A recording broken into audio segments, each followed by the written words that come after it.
Hi all, I have another amazing attacking game to show you for Leela Chess ID 507, playing black against Stockfish 7. This is provided by David Grosvenor.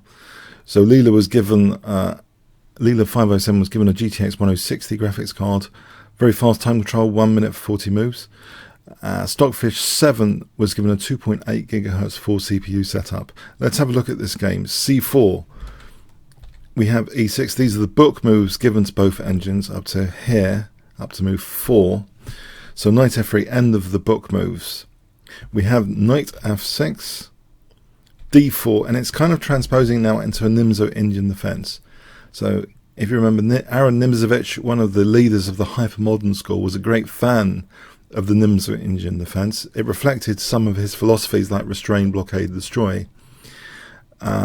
And often Nimzovich would tie down the opponent's counterplay first before going onto the attack. I'm wondering if sometimes you can think of removing counterplay before going onto the attack as a kind of restrain, blockade, then be adventurous.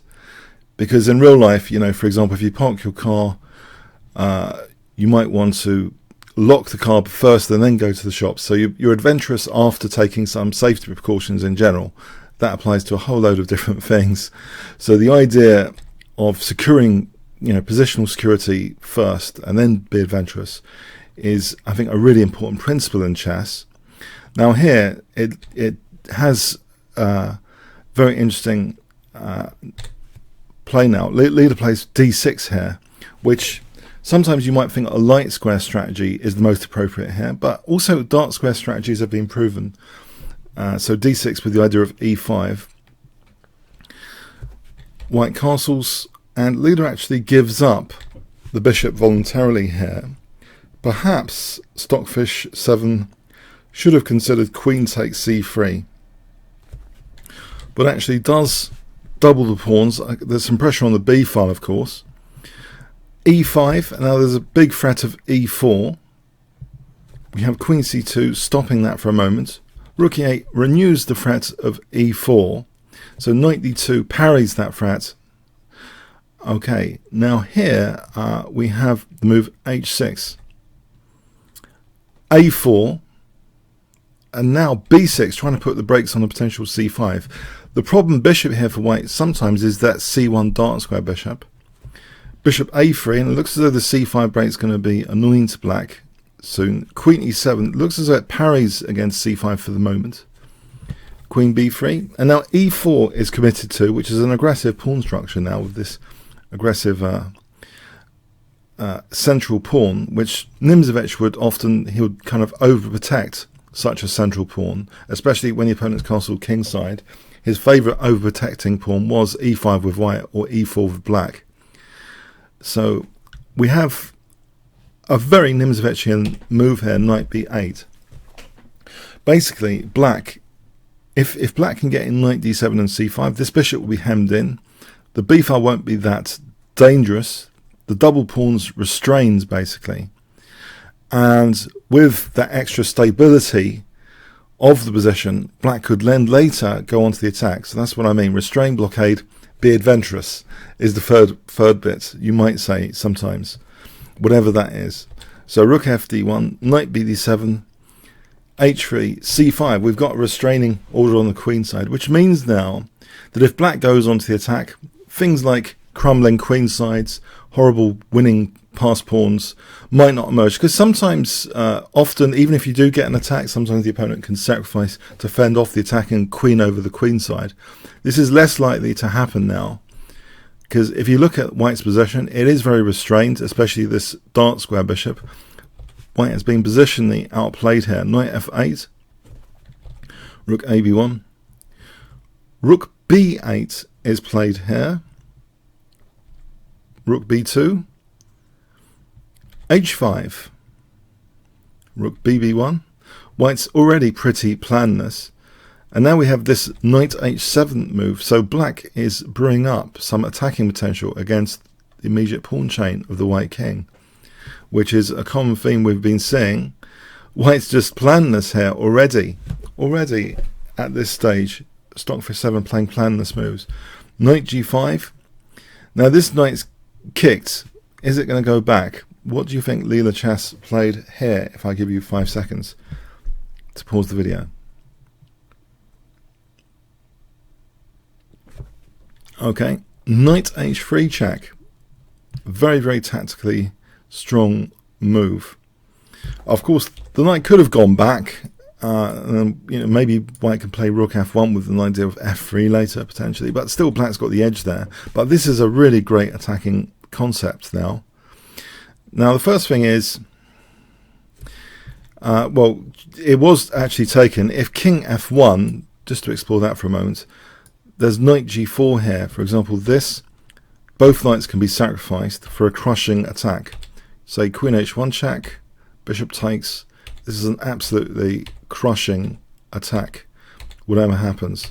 For example, that's checkmate. The bishop on c2 doesn't help here for escape squares. So that kind of nasty stuff can happen if we go back here on king f1.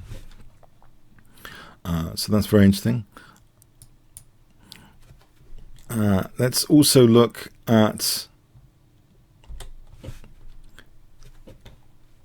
so g takes h3 was played. King h2, there's just knight takes f2. So there's not too many alternatives basically. This is a really crushing attack basically on knight g4 if it's just ignored. So it's taken. Queen d7. This is really nifty. Instead of bishop takes, the queen, the most attacking piece of all, is being used to get near to that king. Knight f1, queen takes h3. So white's in a real bind here. There's actually, it doesn't seem as though there's any meaningful counterplay here. Black is now threatening knight g4 and other horrible stuff. So white can't afford to waste too much time here, and plays bishop d1, trying to defend things. There's also bishop g4 to f3, so maybe actually that's more to the point. Bishop g4 to f3, this seems to address the g4 square against both things. But particularly, because the knight's on f1, so this would be the more dangerous plan. A bishop on f3 is mating on g2 or h1. So we have actually bishop f5 here, which means actually this rook is protected now against a tactic like taking and bishop takes. The rooks are protecting each other. So white has no immediate material gain on the queen side. Queen c2, and now a classic rook lift, rook e6, just trying to get the rook into the attack. This is if you look at a lot of Nimzovich attacking games in the Nimzovichian, this is exactly what he does. He restrains blockades on the queen side first, then he's adventurous with an attack later on the king side, and there's no penalty. It's like in Toy Story, the one where they take the monkey out first, because that would be the downfall of their plan, even if they got to the outside perimeter. Take the monkey out first, and then do the escape. You can be more adventurous if you sort out issues in advance, security issues in advance. Here, it's like white's just watching. The whole of white's pieces are spectator pieces here. White's just watching here. Rook e5, still it's dangerous on e5, the rook, because after taking out this pawn, there's potentially using the g5 square. Rook cb1, this counterplay is a bit too little too late.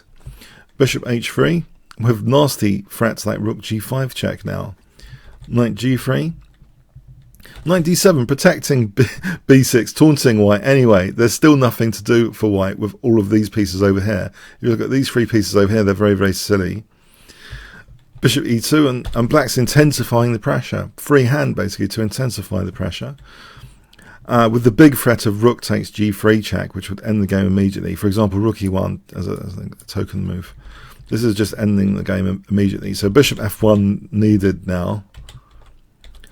Now we have f5, so reinforcing the position a bit more. That's centre pawn now. Bishop g2.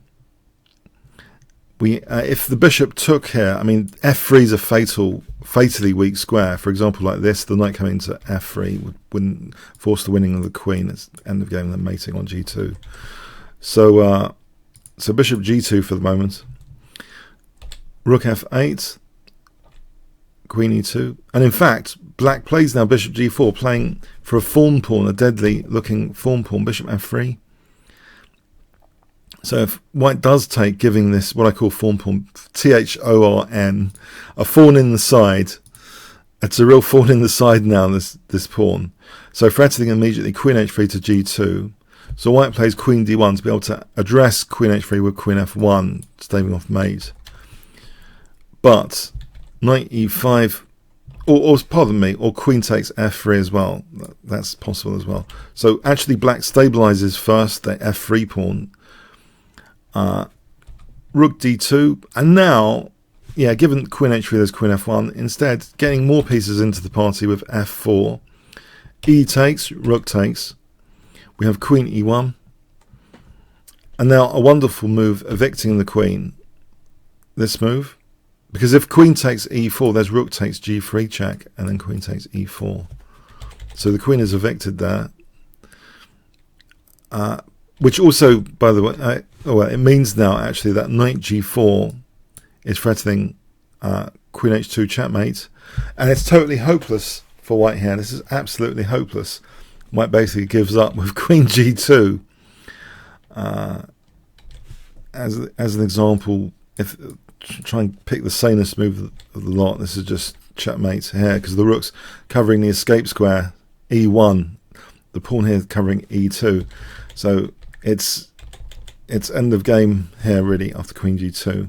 That's taken, and Leela takes on f2, undermining g3, brutal. Takes the rook. Yeah, this is all ridiculous stuff from white now. Here adjudicated as a win for black. There's not too many moves here anyway. Queen h1. There's not too many moves to play out here. Queen h1 looks as though it's checkmate in any case. The knight's covering f2. Okay, so I feel this had a very Nimzovich style feel to it. If you look at the Nimzovich games on the Evolution of Style series, you see what I mean. This is exactly what Nimzovich did. He tied the opponent up first, especially in Nimzo Indian with the double pawns complex, and he was able to be more adventurous on the king side. It's doing stuff without penalty. There's a real world metaphor for it. For example, parking in the car, you'd lock it and then you go out to the shops. A lot of things you do with preparation, security, and then you're more adventurous after. It's the security which provides the basis for being more adventurous, basically. Hence why I'm thinking, restrain, blockade, be adventurous rather than destroy. I think it's in the spirit of what Nimzovich was saying. Security in the wider sense. And Leela has that all over this game as the philosophy. So it's a wonderful game to see. Very Nimzovichian in my view. I hope you'll agree. And fans of Nimzovich might really appreciate this, in particular, this game. Very controlled aggression with minimal counterplay. Comments, questions, like, shares appreciated. Thanks very much.